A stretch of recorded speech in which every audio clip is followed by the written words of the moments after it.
Coach and Daniel, you guys have been putting a beautiful list together on various categories on who you think has had a great season or who you think has had a really bad season. And we've got that, and I'm going to go through your list and the players that you've chosen, and then you tell me why you think that player is the best player in the league, or any other award for that matter. And that's where we start. Best player of the league this season in the Premier League. So there you go. For best player, so we'll go through all the categories. Match of the season, best new player, best manager, best goal, and flop of the season. And for best player of the season, Coach, yeah, you go. Your pick is? My pick is Cristiano Ronaldo. You see, I don't know how you want to look at it, but in my view, this Manchester United team is so bad a team. It's so bad a team to the extent that the focal point of every team is the midfield. And if you have a player of this caliber playing in the midfield where the two guys who are supposed to get on the ball and orchestrate, initiate, put in the passes and help the team create were completely toothless, non-existent. Even in the absence of that, he scored 18 goals in the league. And most of his goals were proper goals. When I say proper goals, goals that eventually determine the outcome of Man United season. You take Cristiano Ronaldo out of this team. His goals out of this team, Man United will virtually be battling relegation. So in my view, if you put Cristiano Ronaldo, again, in the championship winning team of Man City, he scores a minimum of 35 goals. You're serious? He scores a minimum of 35 goals.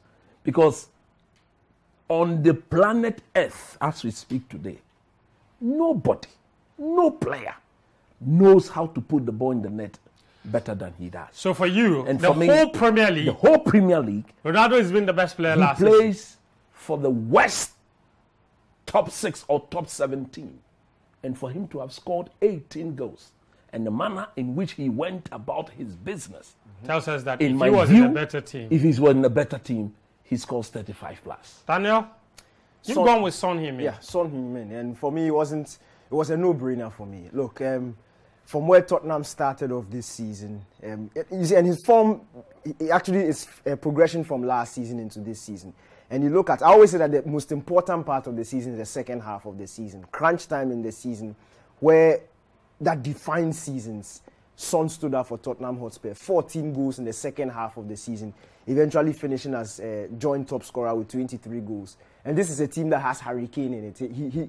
He took initiative. He took the mantle on himself, and he literally dragged Tottenham Hotspur down this, through into fourth place, of course, clinching it on the last day. If you look at the battle that they faced, where Tottenham Hotspur came from, and I keep on mentioning that there was a point where they were 11th, they climbed to 9th. It was a steady climb, and Son was the one at the end of it. If you look at the most important games at the crucial time of the season, he was the one grabbing the goals. The hat-trick against Aston Villa, the goal at Anfield, against Liverpool. He scored against Arsenal. Very important goals, and of course today again he summed it off with a brace. For me, Son was not just his goals, but the performances also in terms of assist overall performances. Son for me was player of the season. All right, so that's Daniel's pick. Son Heung-min.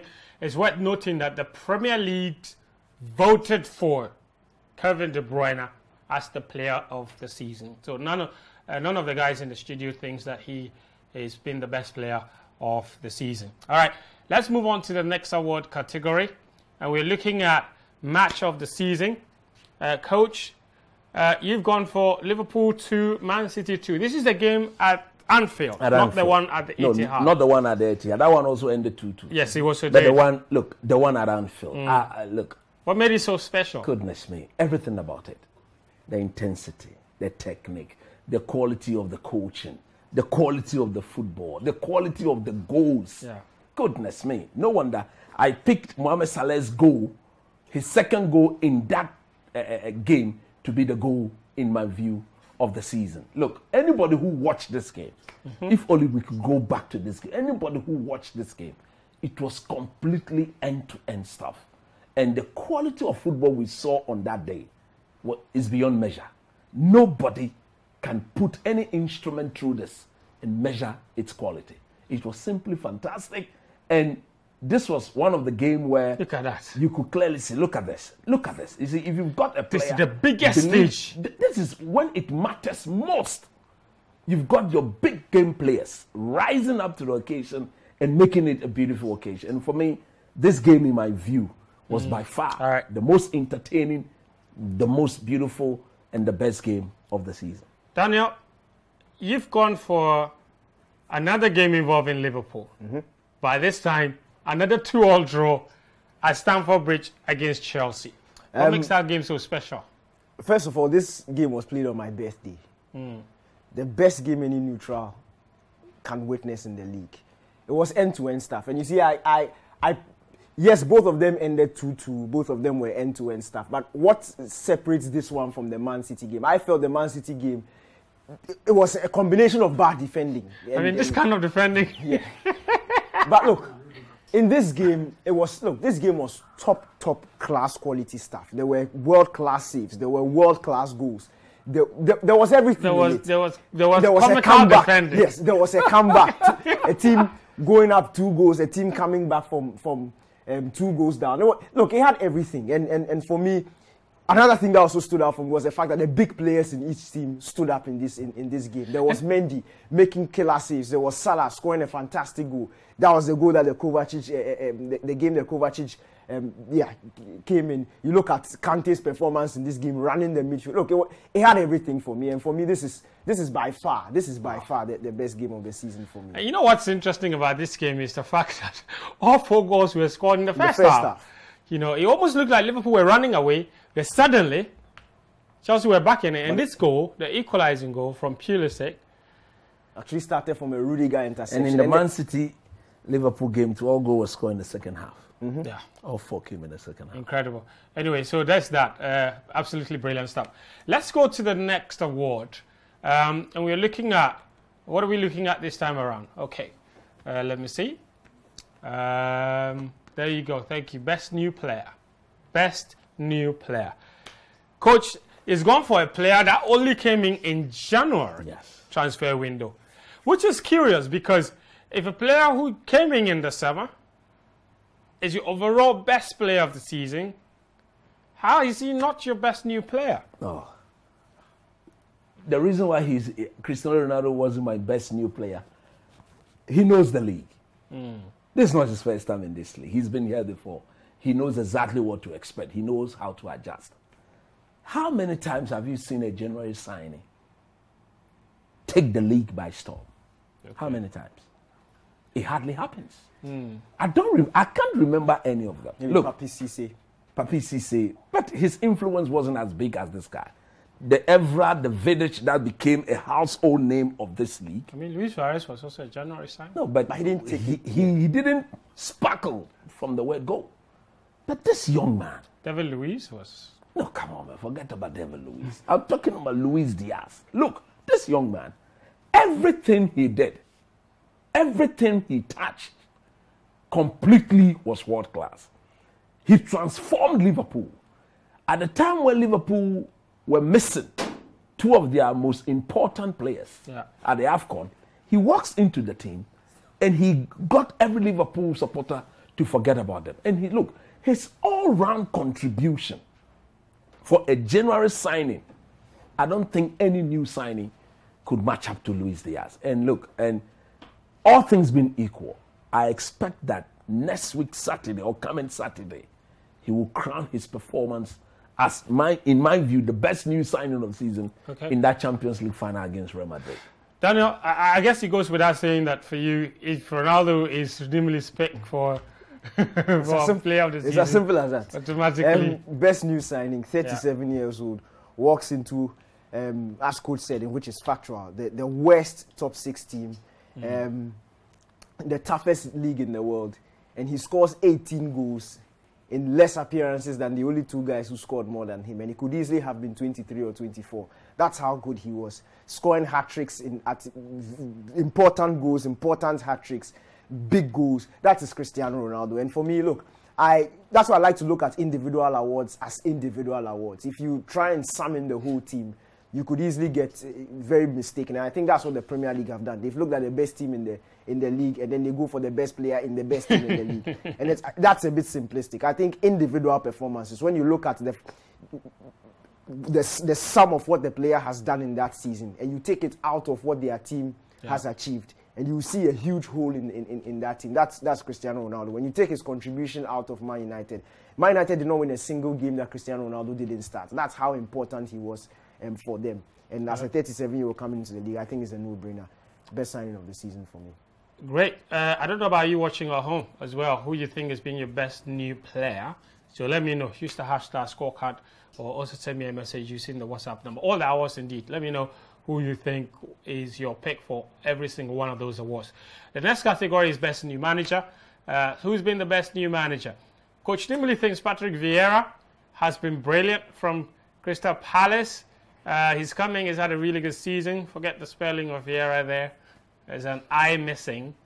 The first R should be an I. And then that's that. But Daniel thinks it's Eddie Howe. Nimbley, quickly. Yeah. Look, on Vieira. When he was coming, he was coming to take over from... I thought Palace would be relegated. Let me just put it out there. That's what we all thought. And I remember I sat on this show and I said, look, I've never followed Vieira throughout his thing. I think he coached a little bit in France. He got fired. And he started from New York. Yeah, and then he got fired. So we were all very curious, especially, don't forget, he wasn't Palace's first choice. Yeah. They had been turned down by 2. He was more or less their 3rd or 4th choice. Yeah. And then they accepted him to come and coach the team. The football he got them to play, to get them to completely switched from the Roy Hodgson way of doing things.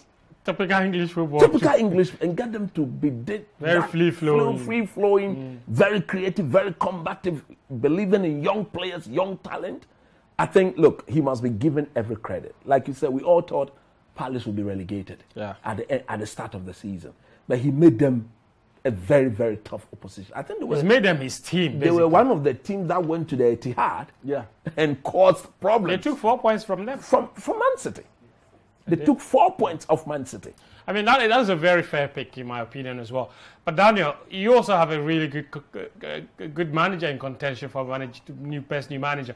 And that's a really strong shout, Eddie Howe. Look, this one I'll debate, coach. Look, yes, Vieira was brilliant. I mean, Eddie Howe is a good pick too. Vieira was brilliant. Of course, Vieira started the season. Vieira had a preseason. In fact, just before you go, I was torn between the two of them. Yeah. Let me be very honest. I was torn between the two. That's fair. Vieira had a preseason. He started with the team, and he's put his imprint on the team. Fine. If you look at what they did last season as compared to this season, in terms of league position, it's not necessarily.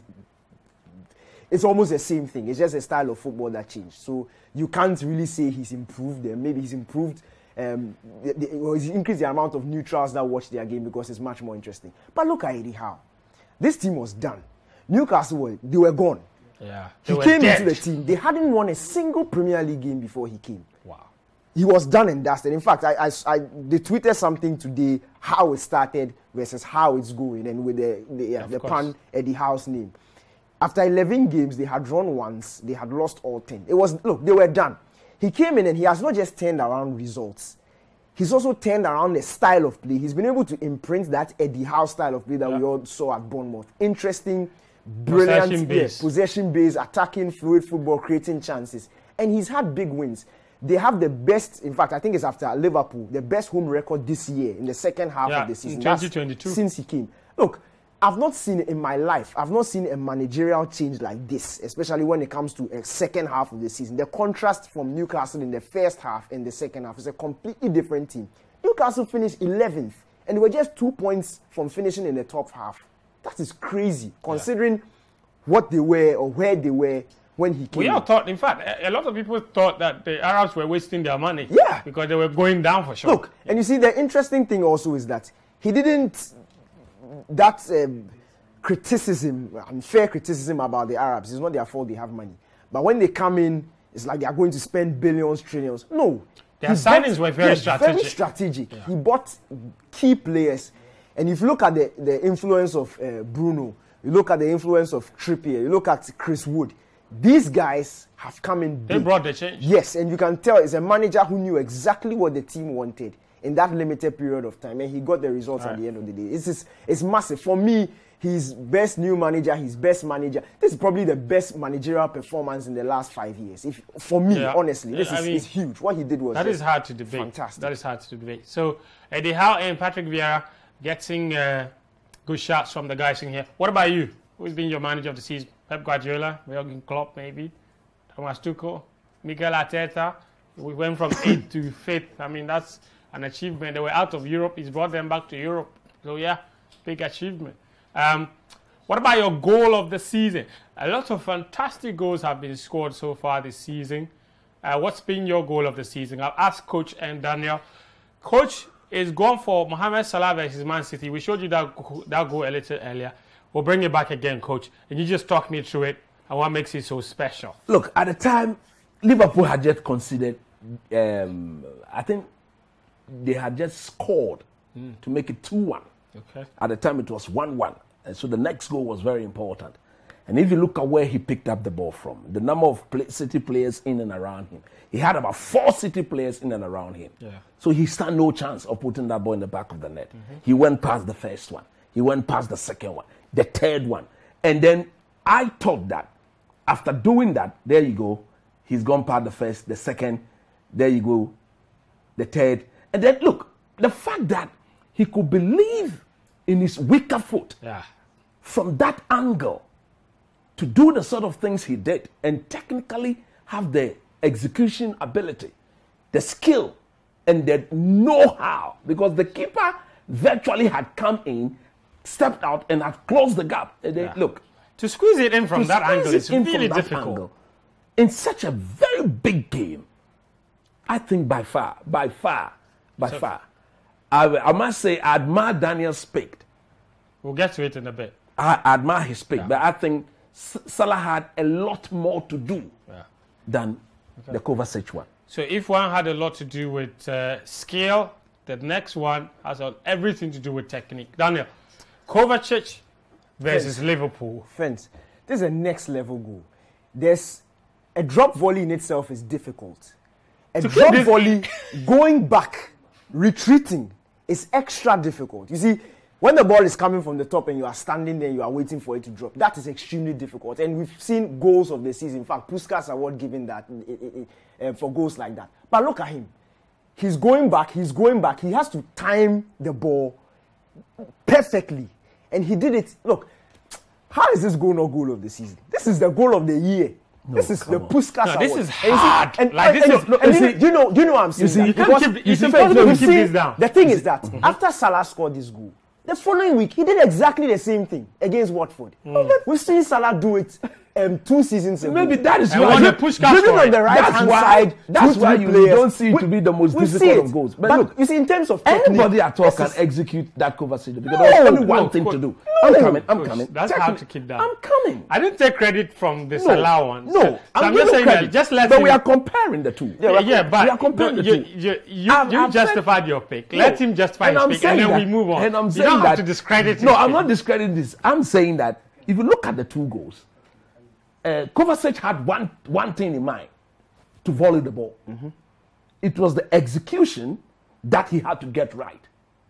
But in the case of Mohamed Salah, he had 4 or 5 players in and around him. Yeah, there is no. This is not about whose pick is better. I understand. So I understand. We're just talking about the difficulty level of both. Of both. Like you explained. I'm saying, look, difficulty level. We all know technically, the volley is probably the most difficult thing to execute. But I'm saying to execute a volley whilst backtracking with your eye on the ball in the air and you are backtracking. Yes, your decision is made. You see, it's about execution. As to whether you can get your leg there at the right time. At the right time for it to hit the target, for the keeper not to get 1, 2, 3, I remember 4. watching this. I remember watching this. I think, who was it? It was I think it was Thierry Henry, who spoke about the fact that with this ball, 99% of the time, not 99 out of 100, you can't get out on target. Yeah, isn't it? In the case of Salah, over 2 million players, only 2 will execute that. Only 2 will execute that right. Okay. Let's go to the final bit of award, and this one is not so fanciful. We're looking at who's been your flop of the season. And it looks like 2 very obvious picks from the 2 guys. Who's been your flop of the season? Coach Christopher Nimley has decided that size 50. Coach, No, but if it is not there's no Maguire, surprise there. No, but if it is not Maguire, who is the flop? Viewers watching this show, you saw him today when he's controlling the ball. Then how can a second defender control ball like that? That's how he moves the ball, actually. Yeah, that's actually how he moves the ball. What is that? What is that? What is that? Oh, Charlie Maguire. Zukune. Size 50. And did you see him? Look, when he's running, when he moved the leg, the whole heel, 50, bang, get up to here, then bang, up to there. Look, no wonder United scored 58 goals and conceded what? 58 goals. Size 50. Somebody says 0 is what? What's the mathematical name to describe 0? He has no negatives and has no positive sign.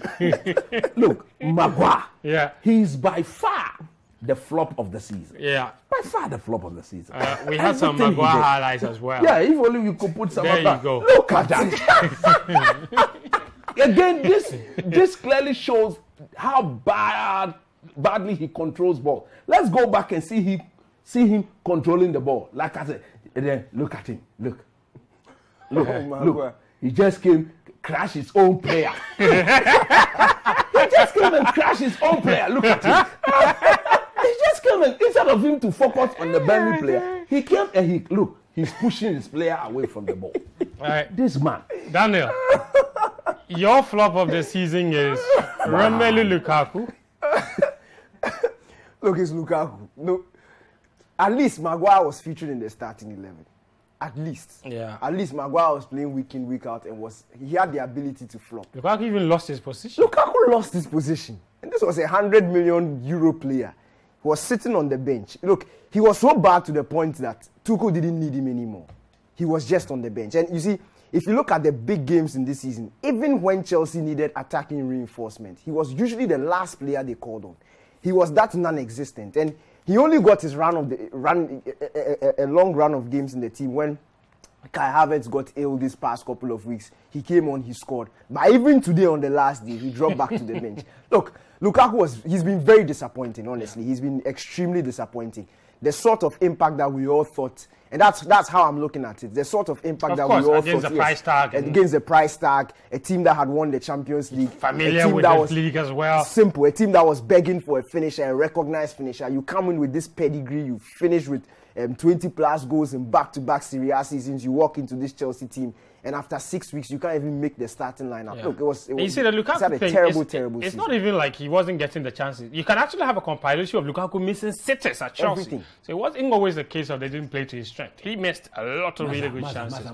But they didn't play to his strength. We'll take another break They don't here need to on play to your strength Scorecard. for you to miss the 6-yard. When we come back, we'll play some highlights for you from today's Premier League matches and then take you to Italy as well to show you how AC Milan won their first title in 11 years.